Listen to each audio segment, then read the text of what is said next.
همیشه وقتی که مهمانی ها تمام می شوند و مهمان خانه را ترک می کند، میزبان را احساس جدایی و غربت فرا می گیرد. چه رسد اگر که این مهمان خدا باشد. عید رمضان آمد و ماهی رمضان رفت، صد شکر که این آمد و صد حیف که آن رفت.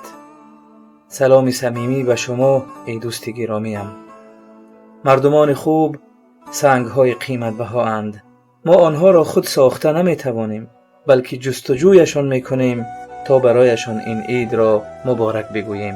الها خداوند طاعت و عبادت و خیر و احسانی که در این ماه انجام دادیم از ما پذیرفته باشد و ما را از جمله آزاد شدگان از آتش دوزخ گرداند. دوستی عزیزم، الها همه وقت آفتاب زندگیت درخشان و تابنده باد و هیچگاه در زندگی گزنده نبینی و توفیق و بردباری همه وقت رفیقت باشد. این عید